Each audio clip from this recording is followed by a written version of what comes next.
जो कल हम लोगों ने केमिकल इक्वेशंस और रिएक्शंस वाला चैप्टर स्टार्ट किया था, तो उसके अंदर हम लोगों ने केमिकल रिएक्शन किसे बोलते हैं इसके बारे में पढ़ा था। आज हम लोग बेटा जो है characteristics of chemical reaction start करने वाले हैं। तो सबसे पहली चीज तो बेटा हम लोग ऐसा क्या देखकर बोले कि हम लोग ये बोल पाए बेटा कि यार ऐसी प्रोसेस हुई है जिसके अंदर केमिकल चेंज हुआ है या फिर केमिकल रिएक्शन हुई है। तो इसके अंदर बेटा आपके मेनली 5 पॉइंट्स आते हैं और हम इन्हीं पॉइंट्स को एक एक करके डिस्कस करने वाले हैं। तो पहला पॉइंट हमें क्या बोलता है बेटा, इवोल्यूशन ऑफ गैस। तो देखिए बेटा, जब आप लोग जिंक की रिएक्शन करवाते हैं H2SO4 के साथ में, तो जिंक आप भी जानते हो बेटा रिएक्टिव है, तो यहां से हाइड्रोजन को डिस्प्लेस कर देगा और आपका यहां पे जो फाइनल प्रोडक्ट बनेगा वो बनेगा बेटा ZnSO4 और प्लस के अंदर हाइड्रोजन गैस। अब जो ये हाइड्रोजन गैस यहाँ पे बनी है, ये हाइड्रोजन गैस यहाँ से बेटा डिस्प्लेस हो जाएगी और उस कंटेनर में से बाहर निकल जाएगी। तो बेटा आप लोग जब केमिकल रिएक्शन करवाएंगे जिंक की H2SO4 के साथ में डाइल्यूट सल्फ्यूरिक एसिड के साथ में, जब आप जिंक की रिएक्शन करवाएंगे तो आप क्या देखेंगे कि जिंक जो है ज्यादा रिएक्टिव है, तो वो यहां से हाइड्रोजन को डिस्प्लेस कर देगा और आपका जो यहाँ पर फाइनल प्रोडक्ट बनेगा वो बनेगा बेटा ZnSO4 और यहाँ पे हाइड्रोजन गैस जो है डिस्प्लेस हो जाएगी। तो आपको इसके कंटेनर के अंदर में से आपको बेटा हाइड्रोजन गैस निकलती हुई बाहर दिखाई देगी। तो हम लोग इस पॉइंट में बोल सकते हैं बेटा कि पहली चीज तो आप अगर किसी भी कंटेनर के अंदर कोई गैस निकल रही है तो उसके अंदर आप ये बात बोल पाएंगे बेटा कि वहां पर केमिकल रिएक्शन हो पाई है। इसके बाद में नेक्स्ट पॉइंट है बेटा फॉर्मेशन ऑफ ए प्रेसिपिटेट। तो हम लोग पहली चीज तो जो है प्रेसिपिटेट किसे बोलते हैं, मान लीजिए बेटा कोई ऐसा रिएक्शन मिक्सचर है या फिर जहां पर मान लीजिए कोई केमिकल रिएक्शन हो रही है, वहां पर हम लोग जो एक सॉलिड प्रोडक्ट बनता है और ये सॉलिड प्रोडक्ट कई बार तो नीचे बैठ जाएगा कंटेनर के या फिर कंटेनर के अंदर सबसे बाहर निकल जाएगा। प्रेसिपिटेट जो होता है बेटा वो हमेशा इनसॉल्युबल होता है। कहने का मतलब क्या है, वो आपके उस सॉल्यूशन के अंदर कभी भी डिसॉल्व फॉर्म में नहीं रहता है। तो जैसे मान लीजिए बेटा आपने जो है रिएक्शन करवाई किसकी, जिंक AgNO3 की आपने जब रिएक्शन करवाई बेटा NaCl के साथ में, तो सोडियम ज्यादा रिएक्टिव है, वो यहां से क्या करेगा बेटा Ag को डिस्प्लेस कर देगा। तो यहां पर जो प्रोडक्ट बनेगा वो बनेगा बेटा आपका NaNO3 प्लस के अंदर AgCl।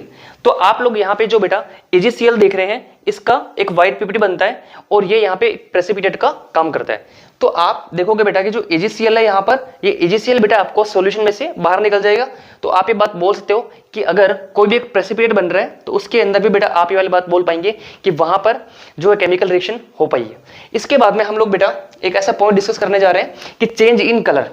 चेंज इन कलर के अंदर आप क्या बोल पाएंगे कि जब बेटा आप लोग आयरन की रिएक्शन कॉपर सल्फेट के साथ में कराते हैं तो कॉपर सल्फेट का जो रंग होता है वो ब्लू रंग होता है और आयरन हम लोग जानते हैं बेटा। इसके बाद में हम लोग एक टॉपिक पढ़ेंगे रिएक्टिविटी सीरीज, उसके अंदर हम लोग एलिमेंट्स की पूरी एक वो टेबल पढ़ेंगे, उसके अंदर हम बेटा उनके रिएक्टिविटी ऑर्डर के हिसाब से एलिमेंट्स को टेबुलेटेड फॉर्म के अंदर पढ़ेंगे। तो यहाँ पे देखिए बेटा एक बार के लिए आप मान लीजिए कि जो आयरन है ज्यादा रिएक्टिव है, तो आयरन यहाँ से कॉपर को यहां से डिस्प्लेस कर देगा। तो प्रोडक्ट जो आपका बनेगा वो बनेगा बेटा FeSO4 और प्लस के अंदर कॉपर आपका अलग हो जाएगा।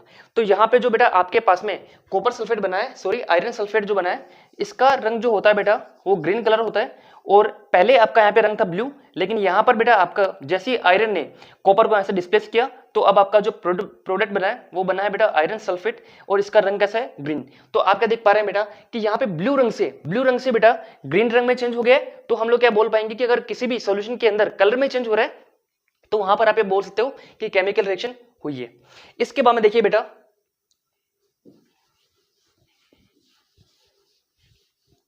Change in temperature.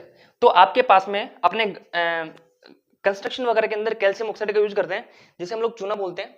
तो ये कैल्शियम ऑक्साइड की रिएक्शन आप लोग जो बेटा वाटर के साथ में करवाते हैं तो यहां पर कैल्शियम हाइड्रोक्साइड बनता है और जैसे बेटा इन दोनों की रिएक्शन होती है तो जिस भी कंटेनर के अंदर आप ये करवा रहे हो वो कंटेनर बिल्कुल गर्म हो जाता है। तो कहने का मतलब क्या बेटा, आप देखोगे वहां पर इसमें से हीट बाहर निकलती है। तो कोई भी अगर ऐसी रिएक्शन के अंदर हीट बाहर निकल रही है, कहने का मतलब है टेम्परेचर के अंदर चेंज हो रहा है, टेम्परेचर बढ़ रहा है, तो उस केस के अंदर भी आप ये बोल पाएंगे बेटा कि वो आपकी केमिकल रिएक्शन है। इसके बाद में लास्ट जो है बेटा वो है आपका चेंज इन स्टेज। तो स्टेट का मतलब क्या बेटा, आप मान लीजिए आपने रिएक्शन करवाई H2SO4 की जिंक के साथ में, तो वहां पे बेटा जो हाइड्रोजन है इस समय किसके अंदर है, लिक्विड स्टेट के अंदर है। अभी जो आपका ये मॉलिक्यूल है उसके अंदर हाइड्रोजन किसके अंदर बनी हुई है, लिक्विड के अंदर है। लेकिन जैसे ही जिंक ने यहां से इसको डिस्प्लेस किया बेटा, आप क्या देख पा रहे हो कि ZnSO4 प्लस के अंदर हाइड्रोजन। अब ये हाइड्रोजन बेटा गैस बन गई है, ये हाइड्रोजन जो है बेटा गैस बन गई है। तो आपने क्या देखा कि यहाँ पे स्टेट के अंदर चेंज हो रहा है कि लिक्विड से कोई भी प्रोडक्ट आपका बन पा रहा है गैस के अंदर, और ये गैस जो बनी है बेटा वो बाहर निकल गई है। तो कुल मिला के मेन बात क्या है बेटा, अगर आप किसी भी एक केमिकल चेंज के अंदर ये 5 पॉइंट देख पाते हैं, इन 5 पॉइंट को देख करके आप ये बोल सकते हैं बेटा कि केमिकल रिएक्शन हो रही है। तो आप इन 5 के 5 पॉइंट को बेटा नोट कर सकते हो। और आज के लिए इतना ही, और कल हम लोग बेटा नेक्स्ट सेगमेंट के अंदर आगे पढ़ेंगे।